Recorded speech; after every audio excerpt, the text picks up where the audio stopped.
Okay, so here we go. Sorry, I've been working.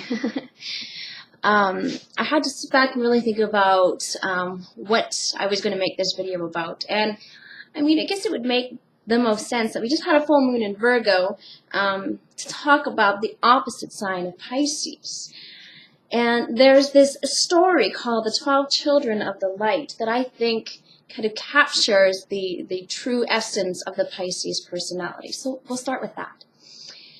And the story goes, "And it was morning, as God stood before his 12 children of the light, and into each of them planted the seed of human life. One by one, each child stepped forward to receive their appointed gift. To you, Pisces, I give the most difficult task of all. I ask you to collect all of man's sorrow and return it to me. Your tears are to be ultimately my tears. The sorrow you will absorb is the effect of man's misunderstanding my idea, but you are to give him compassion that he may try again. For this most difficult task of all, I give the greatest gift of all. You will be the only one of my 12 children to understand me. But this gift of understanding is for you, Pisces, for when you try to spread it to man, he will not listen." And Pisces stepped back into place. This is one sun sign whose job I certainly don't want, but purely because I respect it. I don't envy it, but I respect it.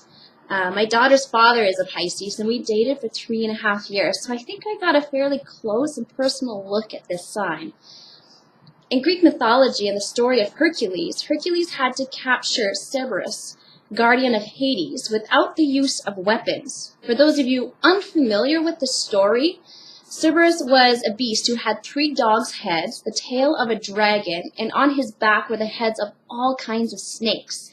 He was also the guardian of the passage to the underworld. This final test for Hercules is a testament to all his virtues and the final step to recognizing his divinity as a demigod.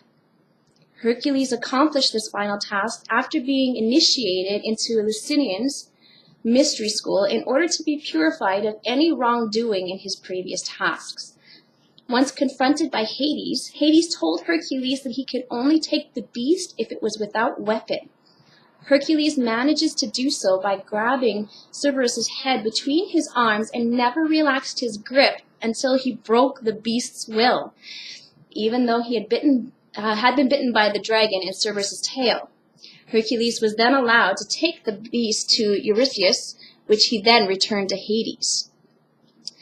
The lesson was to demonstrate the qualities of compassion, or the giving of the self to others, courage, and exact appropriate action, etc. When we are unshakably dedicated to anything, little can withstand the things we do. The Pisces personality does not need tangible evidence to be truly convinced of something. Their key words, "I believe," refers to the conviction behind our belief systems. How strong are we in it really? The Piscean personality will often assert themselves with sincerity and come across as genuinely believing their position to be correct. These individuals often learn at some point that it really is okay to have people fit them, not necessarily the other way around. And what the thinker thinks, the prover proves, but it does not necessarily make it so. The rulership of Neptune, Pisces planet, lends a dreamy, spiritual, and deeply emotional quality to the Pisces personality. Pisces are not known for their practicality, but can in fact be masterful in their understanding and expression of abstract ideas and systems. They are also capable of warm, loving, and close relationships, but also need to spend time alone. The tendency to pick up on stuff that is not theirs is often troubling for those who aren't aware of it. My daughter's father is a Pisces. We dated for 3.5 years. Not only could I tell who he had been hanging out with and talking to, I would also just merely think something and he would say it, thinking it was his own. I actually learned a lot about my own Neptune Pisces energy, which is actually very strong for me, and it amazes and frustrates me interchangeably. I understand all too well the urge to be compassionate and to want to take exact and appropriate action in everything I do. It became imperative to learn what that truly meant to me. We find Pisces being the natural ruler of the 12th house of destiny.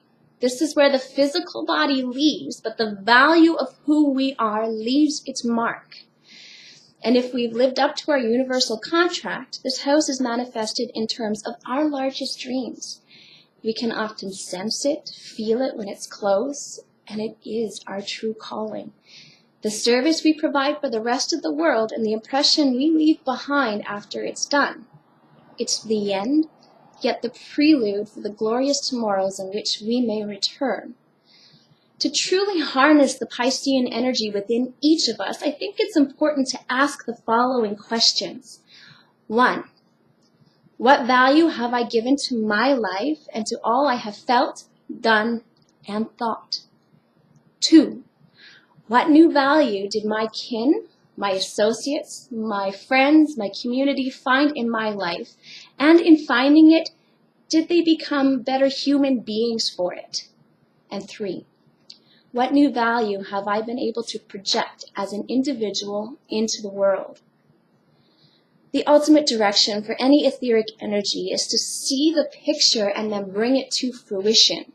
And we cannot do this alone. This energy is extremely mutable, watery, and prone to change. The belief system that you've developed matters. The conviction with which you carry yourself and tell your story should be without waver. The people that you align with need to fit you and your purpose, not the other way around. Who you are matters, for you will be remembered. Stay tuned for the rest of the week as I'll provide some awesome dreamy Piscean reminders, direct you to some awesome resources that can help you tap into your magical side, as well as cover the Pisces body functions. At the end of the week, you'll see a personalized blog to give you more food for thought. This one's common in its works. I'm allowing my true Neptunian side to come through here, so should be interesting to say the least. If you're curious as to what role Pisces and Neptune play in your personality, be sure to send me a message to inquire how to get your very own life manual, also known as a natal chart interpretation. I'm Mandy Metz, your goddess of goodness. Make your week a sensational one.